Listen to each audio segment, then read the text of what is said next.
독도와 울릉도 사이에 있는 안용복 해산의 가치가 급부상하고 있습니다. 바로 인공섬을 조성할 수 있다는 것 때문인데요. 어떻게 된 일인지 살펴보겠습니다. 국토전략TV를 구독해주세요. 울릉도와 독도 사이는 지도로 보기에는 아주 가까워 보이지만 실제로는 아주 먼 거리입니다. 이 때문에 영해로 두 섬이 연결돼 있지 못해서 러시아나 일본의 배와 항공기가 자유롭게 왔다 갔다 할 수 있습니다. 특히 지난 2019년 7월 23일 오전 9시 1분경 러시아 항공우주군소속 A-50 조기경보기가 독도 영공을 두 차례에 걸쳐 무단 침범한 사건이 있었습니다. 이것은 한국전쟁 정전 이후 러시아 군용기는 물론이고 타국의 군용기가 대한민국 영공을 침범한 최초의 사건인데요. 러시아 측에서는 자신들은 한국의 영공을 침범하지 않았음을 주장하며 A-50 항공기가 독도와 울릉도 사이에 한국의 영공이 아닌 지역을 지나서 빠져나갔다고 주장했습니다. 독도와 울릉도 사이는 한국이 주장할 수 없는 비영해, 비영공 지역이라는 것입니다. 실제로 독도와 울릉도 사이는 우리의 바다, 즉 영해가 아닙니다. 독도와 울릉도 해안으로부터 약 12해리 정도까지만 대한민국의 영해이므로 그 사이에는 대한민국의 주권이 미치지 못하는 상황인데요. 이 때문에 일각에서는 독도와 울릉도 사이에 인공섬을 만들어 독도와 울릉도 사이를 영해로 이어야 한다는 분석이 눈길을 끌고 있습니다. 영해는 한 나라의 주권이 미치는 바다로서 기점이 되는 기선으로부터 12해리의 범위까지 설정됩니다. 영해의 개념은 1982년 UN 해양법 회의에서 정의되었습니다. 그러니까 우리 육지로부터 12해리, 즉 22km가량 육지로부터 떨어진 곳은 모두 대한민국의 해양 영토가 되는 것을 의미하는데요. 때문에 우리나라 남해안인 제주도와 거제도 사이는 마치 내일처럼 대한민국이 전용적인 바다로 사용이 가능한 공간입니다. 반면 강원도 해안가와 울릉도 사이, 그리고 울릉도와 독도 사이는 서로 영해로 맞닿아있지 못해서 해외 선박들이 자유롭게 드나들 수 있는 상황인데요. 이 때문에 수년 전부터 중국의 어선들이 우리 동해안의 어장을 자유자재로 이동을 하는 상태입니다. 반면에 제주 해협은 추자도, 거문도, 대관탈도, 소관탈도 같은 자그마한 섬들이 마치 별자리처럼 이어져 있어서 영해로 완벽하게 차단이 됩니다. 때문에 중국이나 일본의 선박들이 제주 해협을 마음껏 이동하지 못하는 상황입니다. 국토전략TV? 그런데 독도와 울릉도 사이에도 내해를 만들어낼 수 있는 놀라운 해저 지형이 있습니다. 울릉도와 독도 사이의 안용복 해산인데요. 안용복은 17세기 조선의 평범한 어부였으나 일본에 강력하게 울릉도와 독도를 조선의 영토임을 주장하여 국제적인 소유권을 인정받게 한 대단한 역사적 인물입니다. 안용복 해산은 울릉도 동방 약 40km 지점에 있는 해산으로 독도와 울릉도 사이에 있는데요. 안용복 해산 위에 인공섬을 만들게 되면 울릉도와 동해 사이를 메꾸는 영해가 만들어질 수 있게 돼서 일본이나 러시아 혹은 중국의 배들이 우리 울릉도와 독도 사이를 자유롭게 관통할 수 없게 됩니다. 만들 수 있는 인공섬의 형태는 영국에서 19세기에 많이 만들어진 인공섬 요새와 같은 구조물을 지어야 한다는 분석이 나옵니다. 영국에는 콘크리트와 벽돌로 만들어진 수많은 인공섬 요새들이 있습니다. 영국 포츠머스 솔렌트의 근해에 위치한 노맨스포트 같은 경우는 콘크리트로 동그란 도너츠 모양으로 만든 구조물로 내부에는 식물을 키울 수 있는 썰룸과 지상에는 동그란 트랙이 있어서 상주하는 인원들에게 쾌적한 환경을 제공할 수 있는 인공섬의 구조로 만들어져 있습니다. 원래 요새로 만들어졌지만 현재는 영국의 훌륭한 관광 자원으로 자리 잡고 있습니다. 이외에도 영국과 네덜란드 같은 국가들에는 수많은 해양 요새들이 인공섬의 형태로 만들어져서 유용하게 활용되고 있습니다. 거기에 더 나아가서 덴마크, 영국, 네덜란드 등 북서 유럽 국가들과 협업하여 공항, 도로, 인공농업지구가 갖추어진 인공섬을 만들고 있습니다. 이 섬은 2027년까지 만들어질 예정인데요. 해상 풍력 전력 장치까지 만들어질 예정이어서 인근 국가의 수많은 가정에 친환경 전력까지 공급할 예정입니다. 인공섬이 섬으로서 국제적인 인정을 받으려면 식생이 자라나고 주민이 실제 거주해야 한다는 조건이 있습니다. 영국식 해상 요새 구조물을 안용복 해산 위에 건설을 하게 된다면 가장 알맞은 인공섬의 형태가 될 수 있다는 분석이 나옵니다. 특히 인공섬 주변으로는 플로팅 아일랜드라는 수면 위에 떠있는 해상 구조물도 만들 수 있는데요. 플로팅 아일랜드는 한국에서도 많은 연구가 진행되고 있으며 도시건축 분야에서 적극 활용 중입니다. 한국에서도 오래전부터 독도와 울릉도 근해에 인공해상 도시를 건설하자는 논의가 있었으나 많은 비용과 여론조성 실패로 인해 무산되었습니다. 안용복 해산에 지어질 인공섬을 중심으로 기초를 세우고 그 주변으로 플로팅 아일랜드를 만들게 된다면 독도와 울릉도를 오가는 관광객들이 즐길 수 있는 또 하나의 해마 공간이 탄생할 수 있을 것으로 전망됩니다. 무엇보다 안용복 해산에 새롭게 만들어질 인공섬을 중심으로 새로운 영해가 설정되어 이웃 국가들이 대한민국의 독도와 울릉도 사이를 자기 집 드나들듯 왕래하며 함부로 할 수 없는 영해와 영공이 새롭게 만들어지게 되므로 대한민국의 국익과 안보에 더욱 큰 도움이 될 수 있습니다. 새로 만들어지게 될 인공섬에서는 해양 심층수 취수나 광물자원 채굴 등을 할 수 있고 어민들을 위한 지원시설을 제공할 수 있다는 분석이 나옵니다. 무엇보다 섬으로 인정을 받기 위해서는 주민이 거주할 수 있어야 해서 섬 내부의 민간인을 위한 주거시설을 공급할 필요가 있다는 분석이 나옵니다. 대한민국은 세계 최강의 해양 국가 중의 하나입니다. 그 이유는 섬의 개수가 세계적으로 많은 수준이며 해안선의 길이 역시 세계적인 수준입니다.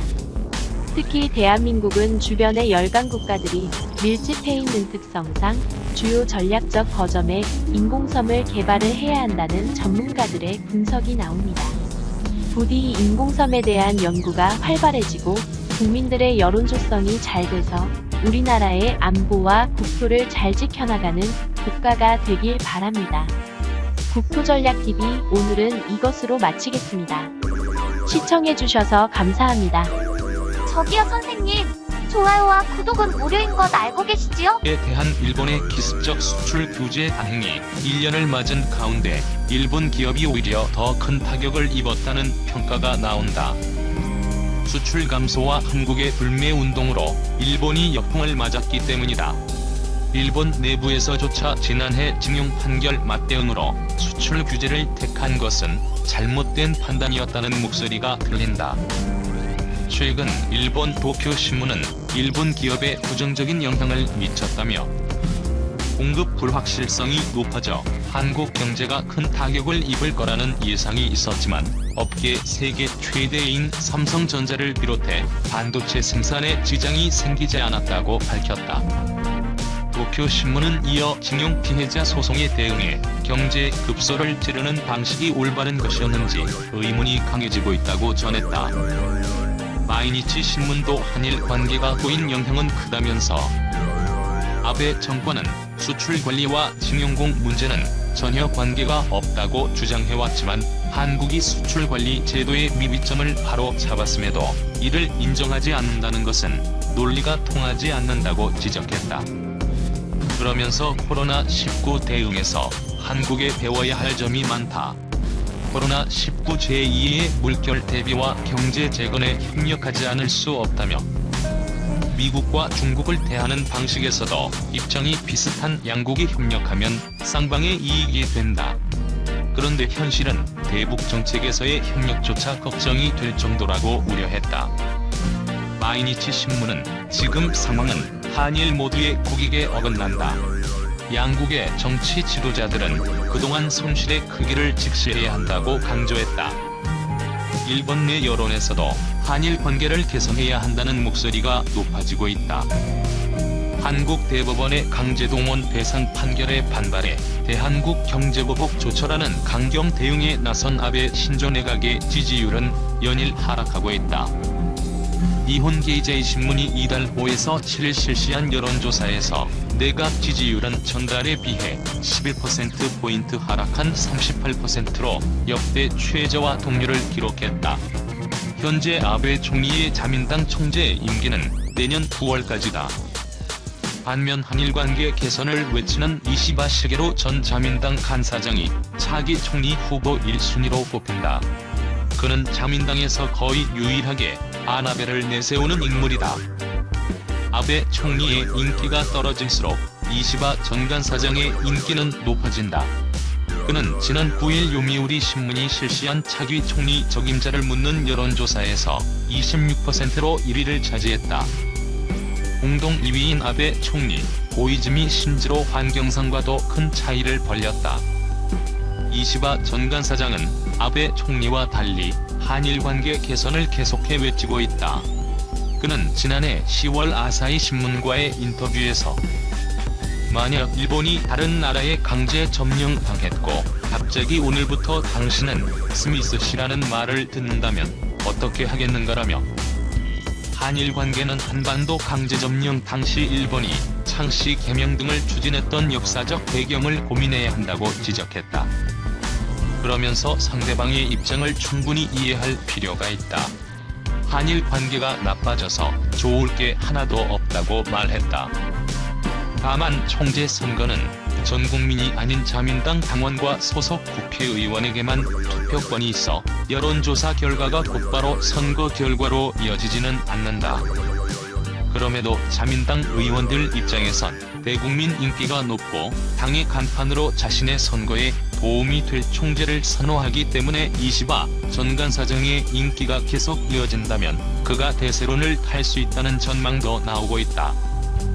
코로나19 회복 점수 매겨보니 한국은 아시아에서 2위. 영국의 경제분석기관 옥스퍼드 이코노믹스는 신종 코로나 바이러스 감염증 사태 이후 각 국가들의 회복에 주목하고 있다.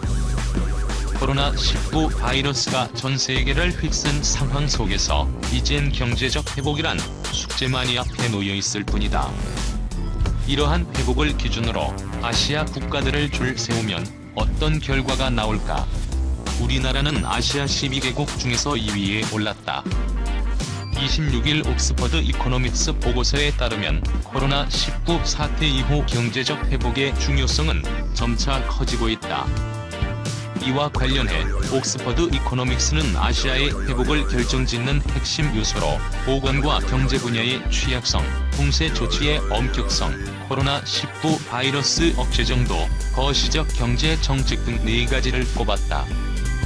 아울러 이러한 정보를 12개의 취약성 지표와 4개의 엄격성 지표, 2개의 억제성 지표, 9개의 거시적 경제정책 지표로 구성된 성과 기록표와 합쳐 각 국가별 회복 점수를 산출했다. 이를 토대로 옥스퍼드 이코노믹스는 회복평가표를 만들었다. 다른 국가에 비해 코로나19 바이러스에 덜 취약하며 봉쇄 조치가 약하고 바이러스 확산을 억제했으며 효과적인 지원 정책을 내놓은 국가의 경우엔 회복평가표에서 우상향의 위치를 차지하게 된다. 이 가운데 베트남은 아시아 12개국 가운데 회복 전망이 가장 밝았다. 다른 나라에 비해 재정 정책의 강도는 덜했지만 코로나19 바이러스 확산을 신속하게 억제했기 때문이다. 우리나라는 베트남에 이어 2번째로 순위가 높았다. 이에 대해 로이드 찬 옥스퍼드 이코노믹스 연구원은 뉴스일과의 이메일을 통해 한국은 코로나19 사태를 매우 성공적으로 통제한 점을 감안해 높은 점수를 매겼다며 높은 공중보건 인프라와 낮은 수준의 격리 조치에도 코로나19 사태에 따른 경제적 영향을 제한했다는 점을 반영했다고 설명했다. 이밖에 대만과 중국도 한국, 베트남과 더불어 회복평가표에서 상위 그룹에 포함됐다. 중국의 경우엔 대응책을 적게 내놨음에도 불구하고 취약성 부문에서 높은 점수를 얻었다. 중간 그룹으로는 싱가포르, 말레이시아, 태국이 있다. 막대한 재정적 투입과 장기적인 봉쇄 조치에도 불구하고 코로나19 사태가 확산되고 있는 탓이다. 하위 그룹으로는 인도, 필리핀, 인도네시아 등이 있다. 세 국가 모두 코로나19로 인해 고군분투하고 있는 상황이다. 옥스퍼드 이코노믹스는 인도와 필리핀의 정책적 대응을 두고서도 봉쇄 조치의 엄격함에 비하면 상당히 빈약했다고 평가했다. 좀비 촉수 가진 코로나19. 생각보다 훨씬 불길한 바이러스. 신종 코로나 바이러스 감염증을 일으키는 사즈커버2 바이러스가 인체 내 숙주 세포에 침투한 뒤 촉수를 뻗어 주변의 건강한 세포까지 좀비처럼 감염시킨다는 연구 결과가 나왔다. 샌프란시스코 캘리포니아 대학이 이끄는 국제연구팀은 26일 국제학술지 셀에 이러한 내용의 논문을 게재했다고 로스앤젤레스 타임스가 보도했다. 연구진은 코로나19 바이러스에 감염된 인체 세포가 바이러스의 명령에 따라 여러 갈래의 촉수를 뻗으며 악마와도 같은 변형을 일으킨다고 밝혔다. 감염된 세포는 필로도피아로 불리는 가느다란 실 모양의 촉수를 만들어내고 이 촉수는 주변의 건강한 세포를 파고들어 좀비를 만들어내듯 바이러스를 전파한다는 것이다. 통상적으로 바이러스는 숙주 세포 내에서 유전 물질을 만든 뒤 죽은 세포 밖으로 유전 물질을 방출하는 방식으로 증식하지만 코로나19 바이러스는 감염의 효율성을 높이기 위해 좀비 촉수라는 무기를 하나 더 장착했다고 연구진은 분석했다.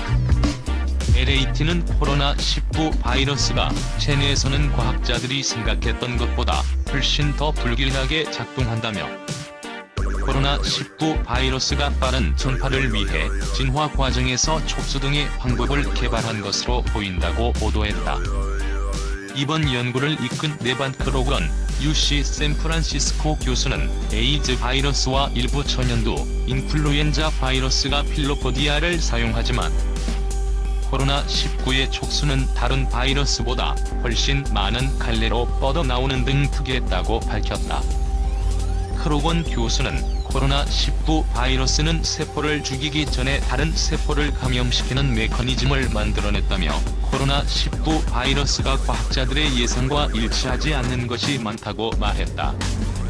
연구진은 그러면서 암치료제로 개발된 일부 약물이 코로나19 감염 세포의 촉수 형성을 차단하는 데 효과를 발휘할 수 있을 것으로 보인다고 전했다. 이번 논문에는 UC 샌프란시스코 연구진을 비롯해 뉴욕 마운틴 신하이 의대, 몬테나 로키 마운틴 연구소, 프랑스 파스테르 연구소, 독일 프라이부르크